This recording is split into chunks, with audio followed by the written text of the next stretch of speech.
Guys, welcome back to our channel track and set. तो आज हम चालू करेंगे ऑप्टिक्स। ऑप्टिक्स थोड़ा बड़ा चैप्टर है बट हम निपटा देंगे उसे भी जल्दी। ये वीक तक खत्म कर देंगे ऑप्टिक्स क्वेश्चंस के साथ। तो आइए शुरू करते हैं। शुरू करने से पहले एक इम्पोर्टेंट अनाउंसमेंट जो कि हो गया रहेगा कल। तो हमारी प्रीमियम मॉक टेस्ट सीरीज आ रही है फ्रॉम 4 अप्रैल। तो सब ट्राई करना उसे लेने का, अटेम्प्ट करना, क्योंकि काफी अच्छे क्वेश्चन है। एक फ्री मॉक प्रोवाइड होगा 1 अप्रैल को। तो फिर वो जरूर अटेम्प्ट करना, उसमें आपको दिखेगा कि क्वेश्चन की क्वालिटी अच्छे है, पेपर के लिए अच्छी प्रैक्टिस हो जाएगी आपकी। और जो फर्स्ट पेपर को फ्री मॉक है, उसके स्कोर्स के बेसिस पे आपको प्रीमियम मॉक पे डिस्काउंट भी मिलेंगे। फर्स्ट प्लेस को मिलेगा 60% डिस्काउंट, तो उसका फाइनल प्राइस हो जाएगा 200। फिर सेकंड प्लेस को मिलेगा 50% डिस्काउंट, तो उसका फाइनल प्राइस हो जाएगा 250। और जो थर्ड प्लेस रहेगा उसको मिलेगा 40% डिस्काउंट, तो उसका फाइनल प्राइस हो जाएगा 300। जो फोर्थ से 10 प्लेस रहेंगे उन्हें भी मिलेगा 30% डिस्काउंट, तो उनका प्राइस हो जाएगा 350। और जो 4 अप्रैल से पहले खरीद लेते हैं प्रीमियम मॉक, उनको मिलेगा 10% डिस्काउंट। तो ट्राई करना जल्दी से खरीद लो, क्योंकि 4 अप्रैल के बाद कोई डिस्काउंट नहीं मिलेगा किसी को। तो जल्दी से खरीद लो, ताकि एक एज मिल जाए आपको, ताकि आपकी अच्छी प्रैक्टिस हो जाए, क्योंकि इसके कोई अच्छे मॉक सीरीज है नहीं अवेलेबल कहीं पे भी। और हमने काफी अच्छे से चुन के क्वेश्चन बनाए हैं। फिर उम्मीद है कि आप लोग ट्राई करेंगे। तो आइए हम वीडियो शुरू करते हैं। तो पहले हम देखेंगे reflection of light by spherical mirrors. तो प्लेन मिरर को तो आई थिंक सबको पता होगा कि रिफ्लेक्शन कैसा होता है। और एक बार दिखा देता हूँ उधर। हाँ, तो बेसिकली लाइट आती है ऐसे, और रिफ्लेक्ट होती है। और जो नॉर्मल रहता है उसके साथ दोनों सेम एंगल बनाते हैं। जो जो इंसिडेंट लाइट रहती है और जो रिफ्लेक्टेड लाइट रहती है, वो नॉर्मल के साथ सेम एंगल बनाते हैं। तो ये होता है प्लेन सरफेस, प्लेन मिरर के साथ। अभी सरफेस मिरर के साथ तो हम हर जगह नॉर्मल बनाते बैठेंगे नहीं, और फिर रेस जोड़ते नहीं बैठेंगे। तो इसमें हम डायरेक्ट फॉर्मुला यूज करते हैं, mirror formula. 1/v plus 1/u equals 1/f। जहाँ हमारा v रहता है distance of image from centre of mirror.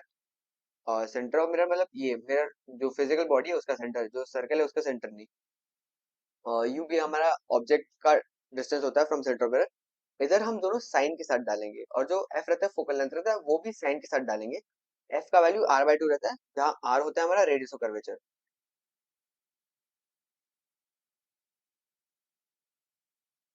अभी मिरर, स्फेरिकल मिरर यूजुअली दो टाइप के रहते हैं, कॉनकेव और कॉन्वेक्स। कॉनकेव मिरर के लिए ऐसा रहता है कॉनकेव। तो फिर उसमें देखेंगे तो सर्कल ऐसे बन रहा है लेफ्ट साइड। तो इसका जो रेडियस ऑफ कर्वेचर रहता है वो नेगेटिव रहता है r, तो इसका एफ फोकल लेंथ भी नेगेटिव रहता है। कॉन्वेक्स ऐसा रहता है, उसका radius of curvature r positive right side आ रहा है, मतलब पॉजिटिव। जैसे जैसे इधर मैंने साइन कन्वेंशन बना रखा है। ऊपर ये ऊपर और नीचे इमेज के लिए, हाइट के लिए ये ऊपर वाला पॉजिटिव, नीचे वाला नेगेटिव। फिर राइट राइट और लेफ्ट डिस्टेंस के लिए, कि ऑब्जेक्ट डिस्टेंस इमेज डिस्टेंस, तो राइट साइड मतलब पॉजिटिव, राइट, और लेफ्ट साइड मतलब नेगेटिव। लाइट रेज हमारी यूजुअली लेफ्ट से राइट आती है, इससे राइट साइड पॉजिटिव मानते हैं, लेफ्ट साइड नेगेटिव मानते हैं। और ये होता है हमारा मिरर से, मतलब मिरर के सेंटर से राइट साइड पॉजिटिव, मिरर के सेंटर से लेफ्ट साइड नेगेटिव। तो उम्मीद है सबको कन्वेंशन समझ में आ गया। अगर किसी को ना आया तो फिर कमेंट्स में बता दें, मैं अच्छे से इसके लिए एक सेपरेट पार्ट बना दूंगा, जिधर हम कन्वेंशन अच्छे से समझाएंगे, ताकि फॉर्मूला अच्छे से अप्लाई कर पाए। हम्म। तो यही है। और फिर मैग्निफिकेशन आता है हमारा, जो होता है image height divide by object है, मतलब मेरा जो ऑब्जेक्ट है वो कितना बड़ा दिख रहा है एक्चुअल से, वो रहता है -v/u। इधर भी हमारा साइन के साथ डालेंगे हम v और u। तो इधर एक क्वेश्चन देखते हैं अभी। Object placed at 10 centimetre in front of a concave mirror. तो मैंने u इक्वल्स -10 डाल रखा है इधर, और कॉनकेव मिरर इधर बना रखा है। कॉनकेव मिरर ऐसे है, अभी ऐसे है। तो इसका radius of curvature left side आ जाएगा, तो नेगेटिव रहेगा।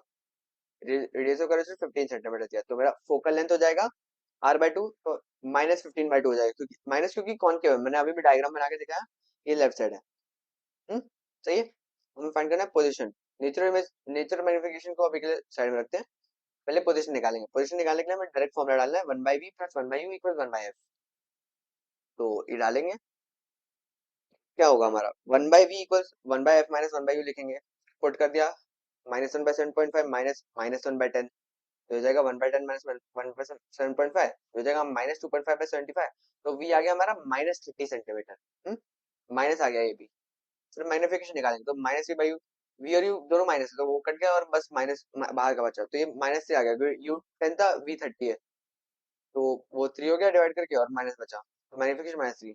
अभी ये जो नेचर पूछा है इमेज का, वो रियल और इमेजिनरी है। रियल इमेज क्या होता है ना, हमारे जो रेज रहते हैं वो रिफ्लेक्ट होकर एक्चुअली मीट करते हैं।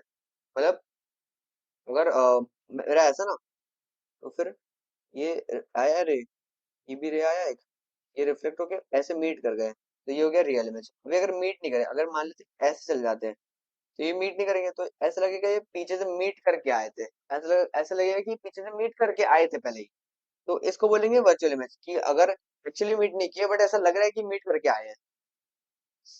थोड़ा अजीब सा है बट ऐसा ही है। तो आगे बढ़ते हैं। अभी हम देखेंगे रिफ्रैक्शन। रिफ्लेक्शन में क्या हुआ था, हमारा रे आया सेम मीडियम में एक मीडियम से आया दूसरे मीडियम में वापस ला गया, ये था हमारा रिफ्लेक्शन। अभी रिफ्रैक्शन में क्या होता है, जैसे इस डायग्राम में है, इधर आया, जो रिफ्रैक्शन रहता है वो दो अलग मीडियम्स के बीच में रहता है, उनकी बाउंड्री में रहता है। जैसे आया रे, और बेंड होके निकल रहा है, बेंड होके दूसरे मीडियम में घुस रहा है, तो ये आई और आर दोनों अलग एंगल्स रहेंगे।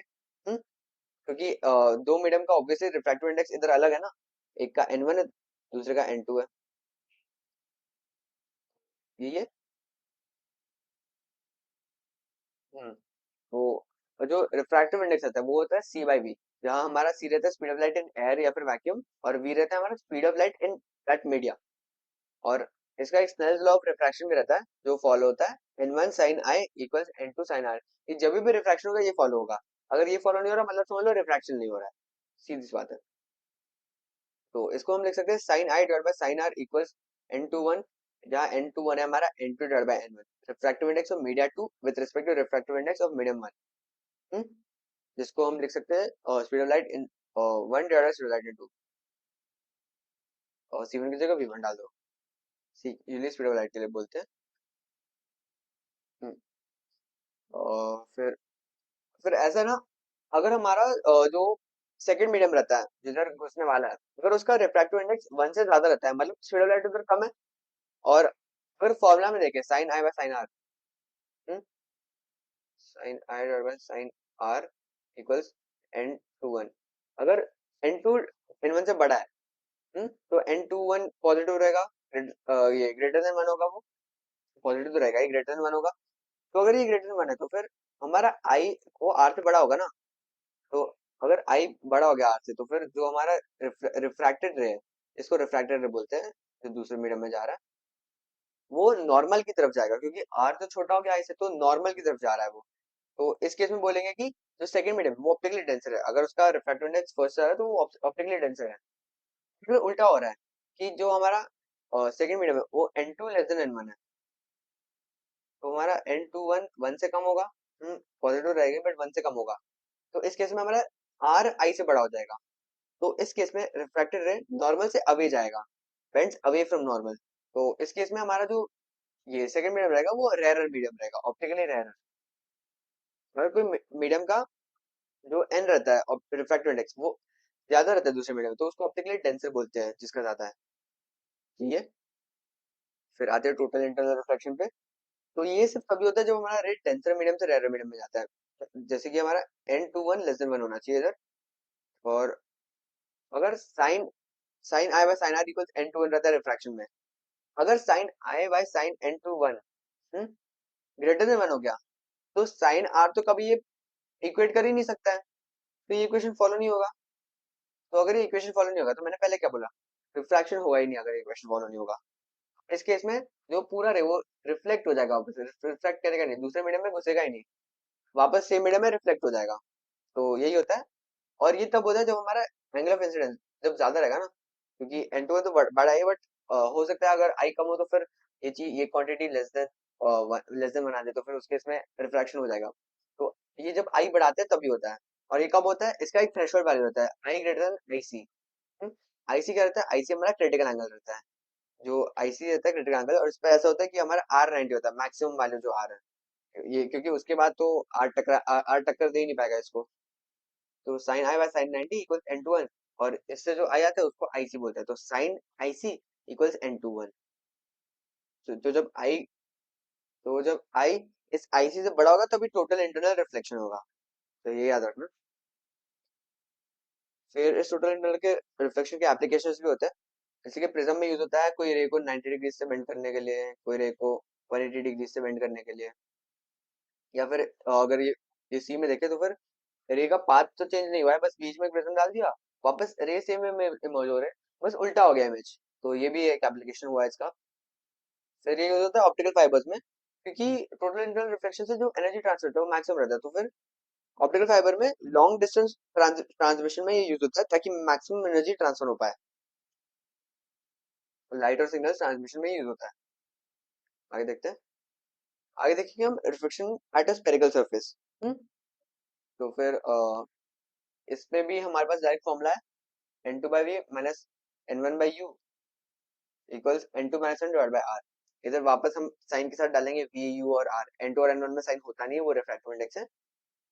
वी और यू वापस इमेज और ऑब्जेक्ट डिस्टेंस है। हाँ, ये सेंटर से m, इधर हमारा सेंटर m है, सी नहीं है। हम फिजिकल सेंटर देखेंगे स्फेरिकल सरफेस का।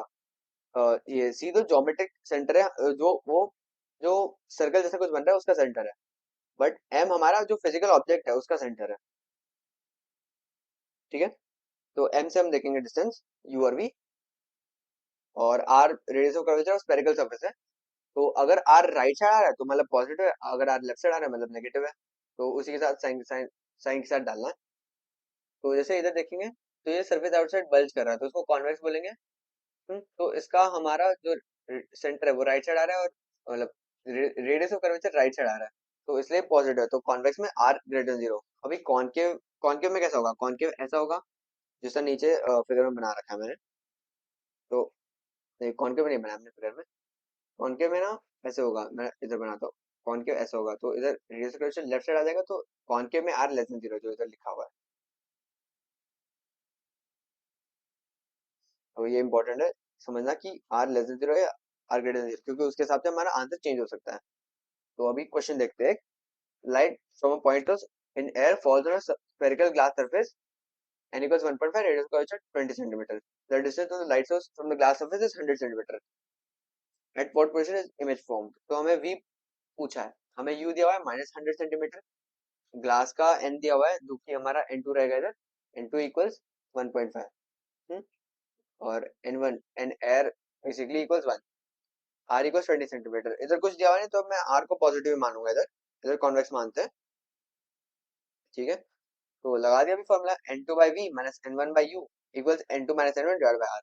तो 1.5 by v plus 1 by 100, plus कैसे आया इधर? माइनस दो बार था ना, एक माइनस बाहर का और एक यू भी खुद भी माइनस था, तो प्लस हो गया। तो plus 1 by 100 equals 0.5 divide by 20। 0.5 क्यों? क्योंकि 1.5 माइनस 1, n2 1.5 था और n1 1 था, तो 0.5 डिवाइड बाई 20। तो इसको जब सॉल्व करेंगे हमारा v आ रहा है प्लस 100 सेंटीमीटर। तो आ गया हमारा आंसर। काफी आसान फॉर्मुला क्वेश्चन आते हैं इससे। तो फिर ये फॉर्मूला अच्छे से समझ लेना और अप्लाई करना इंपॉर्टेंट है, क्योंकि क्वेश्चन में समझना रहता है कि क्या दिया हुआ है और हमें कैसे करना है इसको अप्लाई।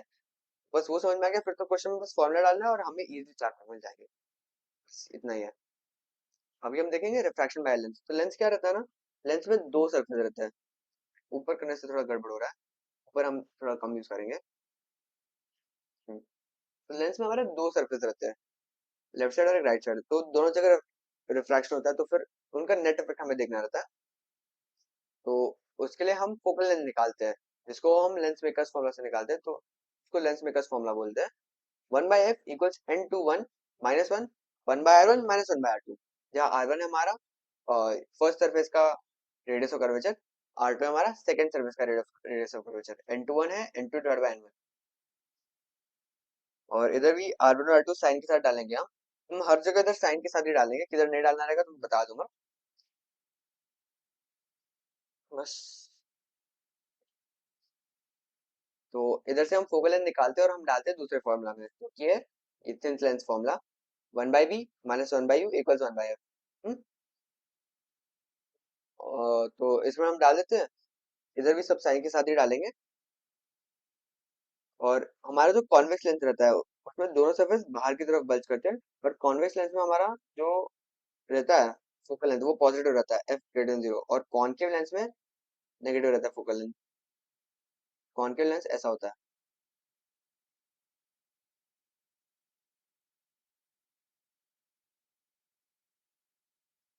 कॉन्वेक्स में focal length greater than 0, concave में फोकल लेंथ लेस देन 0। तो यही है, बस फोकल लेंथ थोड़ा ध्यान से कैलकुलेट करना है, साइन वगैरह का ध्यान रखना है। कि रेडियस कर्वेचर किधर पॉजिटिव किधर नेगेटिव। रेडियस कर्वेचर कैसे निकालते हैं मैंने पहले बता दिया, स्फेरिकल सरफेस वाले में सेम मेथड यूज करना है कि जो हमारा जो कर्व है उसका रेडियस कौन से लेफ्ट साइड आ रहा है मतलब नेगेटिव, राइट साइड आ रहा है मतलब पॉजिटिव। फिर मैग्निफिकेशन इधर वी बाई होता है, पहले मिरर में हमारा माइनस वी बाई होता है, इधर प्लस वी बाई हुआ है तो उसका थोड़ा ध्यान रखना। फिर पावर ऑफ लेंस आता है, उसका वैल्यू 1/f रहता है, और ऐसा यूनिट पावर का रहता है डायोप्टर, और उसका यूनिट मीटर इनवर्स रहता है। तो पावर पावर कहाँ यूज होता है, पावर डॉक्टर वगैरह यूज करते हैं, जो आँख के डॉक्टर होते हैं वो बताते हैं कि भाई इसको इतना पावर का लेंस लगेगा बराबर से देखने के लिए। तो अगर वो बोल रहे हैं कि 2.5D का चाहिए, मतलब जो लेंस है उसका फोकल लेंथ होना चाहिए +40 सेंटीमीटर, बस यही बोल रहा है वो, यही बोल रहा है वो। क्वेश्चन के थ्रू देखते हैं, लेंस मेकर फॉर्मूला समझते हैं। तो रेडियस ऑफ कर्वेचर दिया है और फेस ऑफ डबल कॉन्वेक्स, मतलब ये वाला जो इस वाला डबल कॉन्वेक्स, दोनों फेसेस आउटसाइड बल्ज कर रहे हैं मतलब डबल कॉन्वेक्स। तो उनका 10 और 15 दिया है, तो इनका साइन खुद से समझना पड़ेगा। जो हमारा लेफ्ट साइड वाला रहेगा उसका ऐसे रहेगा, तो ये +10 हुआ। राइट साइड वाला ऐसे है ना, तो इसका -15 हुआ। समझ रहा, तो इसलिए R1 equals 10 centimetre, R2 equals -15 centimetre. Focal length दिया हुआ है +12 सेंटीमीटर। कॉन्वेक्स का, डबल कॉन्वेक्स लेंस का फोकल लेंथ हमेशा पॉजिटिव रहेगा, तुम कुछ भी कर लो। तो डाल देंगे फॉर्मूला में 1/f equals n/1 -1, 1/r1 -1/r2। तो साइन के साथ डाल दिया, तो इधर ये हम दूसरा मीडियम तो एयर ही मानेंगे, तो फिर n2 हमें निकालना है और n1 इक्वल्स 1 है, तो फिर n21 इक्वल्स n2 ऐसे यूज कर सकते हैं हम। तो आगे हमें n21 इससे 1.5 कैलकुलेशन से आ जाएगा, अब ट्राई कर सकते हो। आगे बढ़ते हैं। तो combination of thin lenses in contact देखते हैं। अगर दो लेंस कांटेक्ट में है, दो थिन लेंस कांटेक्ट में है, तो हम डायरेक्ट उनके फोकल लेंथ ऐसे ऐड कर सकते हैं, 1/f net equals 1/f1 + 1/f2, और फिर डाल देंगे 1/v - 1/u equals 1/f net. आ जाएगा हमें आंसर। ये तब हो सकता है जब दोनों लेंस कांटेक्ट में, ये इंपॉर्टेंट है कि वो कांटेक्ट में, अगर उनके बीच में थोड़ा ठीक ठाक डिस्टेंस है तो हम ये नहीं कर सकते। इधर भी हम जब ऐड करेंगे तभी साइन के साथ ऐड करना है, ऐसे ही नहीं। तो अभी देखते हैं ये क्वेश्चन। तो इसमें ये दोनों लेंस कांटेक्ट में नहीं है, ये कोई भी लेंस कांटेक्ट में नहीं है, तो इसमें कैसे सॉल्व करेंगे। इसमें सारे लेंस के लिए इंडिविजुअली सॉल्व करना पड़ेगा। जैसे पहले लेंस 1 के लिए किया, तो u इक्वल्स -30 दिया हुआ है वो, फिर f इक्वल्स +10 भी दिया हुआ है, तो हमने v निकाल लिया। v आया +15 सेंटीमीटर, मतलब फर्स्ट लेंस के रिस्पेक्ट में ये 15 सेंटीमीटर आ गया है। तो सेकंड लेंस के रिस्पेक्ट में कितना है, तो सेकंड लेंस और फर्स्ट लेंस के बीच में 5 सेंटीमीटर का डिस्टेंस है। तो सेकंड लेंस के रिस्पेक्ट में जो ऐसे रेज है, मतलब जो ऑब्जेक्ट रेज है वो 10 सेंटीमीटर आ गया, तो u इक्वल्स +10।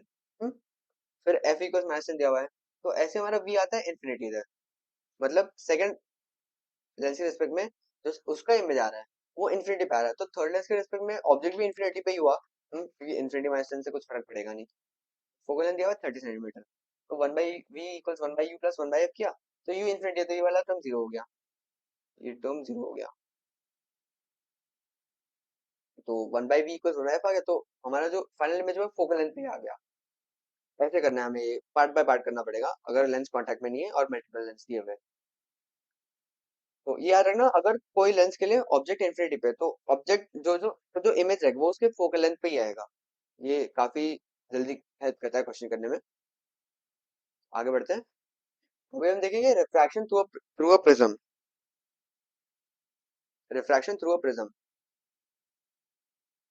तो एक प्रिज्म में एक रे जाता है एंगल ऑफ इंसिडेंस आई के साथ। फिर जो फर्स्ट बार रिफ्रैक्ट होता है तो वो R1 के साथ रिफ्रैक्ट होता है, फिर दूसरे सरफेस पे R2 के साथ इंसिडेंट होता है, और फाइनली निकलता है एंगल ऑफ इमर्जेंस E के साथ। हम्म, तो इसमें हम डिविएशन देखते हैं, ये जो डिविएशन दिया हुआ है, तो डिविएशन रहता है हमारा टोटल डिविएशन, बेसिकली कितना टोटल हमारा रे रोटेट हुआ है, कितना डिविएट हुआ है उसके ओरिजिनल पाथ से। तो वो हो जाता है हमारा I - R1 + E - R2, basically दोनों बाहर के एंगल्स का सम माइनस दोनों अंदर के एंगल्स का सम, I + E - R1 + R2। अभी R1 + R2 हमेशा इक्वल टू A रहता है, A होता है हमारा angle of prism, top angle. तो डेल्टा को हमने लिख लिया, delta equals I + E - A। तो अगर हमें मिनिमम डिविएशन देखना है, तो उसमें ऐसा रहता है ना, हमारा रिफ्रैक्टेड रे जो अंदर का रे रहता है वो बेस जो बेस बीसी है उससे पैरेलल हो जाता है। तो उससे हम क्या लिख सकते हैं, R1 equal R2 equals A/2। भी अगर R1 इक्वल्स R2 है, तो अगर हम ये वाला स्नेल लॉ लगाएंगे, हम्म, तो इससे हमें ये भी मिल जाएगा ना कि I इक्वल्स E रहेगा अभी। तो फिर हमें कंडीशन मिल गया मिनिमम डेविएशन का। डेल्टा मिनिमम का कंडीशन क्या है, I equals V and R1 equals R2। तो हम डेल्टा मिनिमम ऐसे निकाल सकते हैं, N21 -1 इंटू A। ये है हमारा फॉर्मूला, ये याद रखना है।